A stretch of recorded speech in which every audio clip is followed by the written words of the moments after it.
আজকে ক্লাসে আমরা এমন কিছু গুরুত্বপূর্ণ স্ট্রাকচার শিখবো যে স্ট্রাকচার গুলো শুরুই হয় ভার্বের সাথে আইএনজি যোগ করে।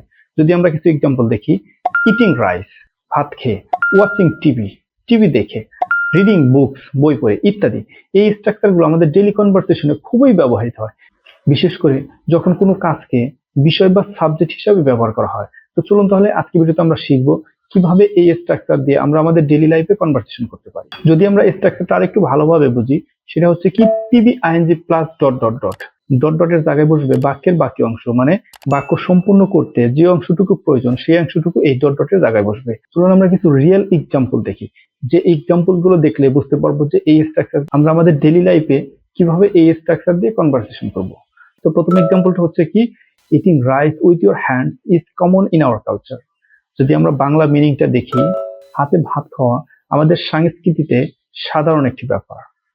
তাহলে দেখেন আমাদের রিয়েল লাইফে আমরা কিভাবে এই স্ট্রাকচার ইউজ করে কনভারসেশন করব। তাহলে 2 নম্বর এক্সাম্পলটি হচ্ছে, watching movies late at night can affect your sleep. I repeat, watching movies late at night can affect your sleep. যদি আমরা বাংলা মিনিংটা দেখি, রাতে দেরিতে সিনেমা দেখা তোমার ঘুমের উপর প্রভাব ফেলতে পারে। যদি আমরা আরো একটি এক্সাম্পল দেখি, helping others without expecting anything in return brings true happiness. যদি আমরা বাংলা মিনিংটা দেখি, বিনিময়ে কিছু না চেয়ে অন্যদের সাহায্য করা সত্যিকারের সুখ নিয়ে আসে। তাহলে এখন আমরা বুঝতে পারছি যে এই স্ট্রাকচার দিয়ে আমরা ডেইলি লাইফে কিভাবে কনভারসেশন করবো। চলুন এখন আমরা কিছু দেখবো কোশ্চেন এন্ড অ্যান্সার। এই স্ট্রাকচারের মাধ্যমে আমরা কিভাবে কোশ্চেন করব এবং অ্যান্সার করব। তাহলে প্রথম এক্সাম্পলটা হচ্ছে কি, is eating too much sugar bad for health. যদি আমরা অ্যান্সারটা দেখি, yes, eating too much sugar is harm for health. যদি আমরা এখন বাংলা মিনিংটা দেখি, অতিরিক্ত চিনি খাওয়া কি স্বাস্থ্যের জন্য ক্ষতিকর? হ্যাঁ, অতিরিক্ত চিনি খাওয়া স্বাস্থ্যের জন্য ক্ষতিকর। তারপরে কোশ্চেন এবং অ্যান্সারটা যদি আমরা দেখি, is swimming everyday good for health? Yes, swimming everyday keeps you fit. যদি আমরা এখন বাংলা মিনিংটা দেখি, প্রতিদিন সাঁতার কাটা কি ভালো ব্যায়াম?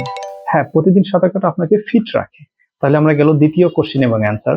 তারপরে দেখবো আমরা তৃতীয় নাম্বার কোশ্চেন এবং answer. Is reading book better then watching TV? Yes, reading book is more beneficial. যদি আমরা বাংলা মিনিংটা দেখি, বই পড়া কি টিভি দেখার চেয়ে ভালো? হ্যাঁ, বই পড়া আরো উপকারী। তাহলে আজকে ক্লাস এই পর্যন্তই। আজকে ক্লাসে আমরা একটি স্ট্রাকচার শিখলাম। একটি স্ট্রাকচার দিয়ে আমরা কিভাবে আমাদের ডেইলি লাইফে কনভারসেশন করব সেটা পুরোপুরি ভাবে শিখতে পারলাম, যে কিভাবে সেন্টেন্স তৈরি করে কনভারসেশন করতে হবে, কিভাবে আমরা আমাদের কোশ্চেন অ্যান্সারের ক্ষেত্রে ইউজ করে কনভারসেশন করব। তো তাহলে আজকে ক্লাস এই পর্যন্তই, দেখা হবে নতুন ভিডিওতে নতুন কিছু নিয়ে। Till then, keep practicing and stay motivated.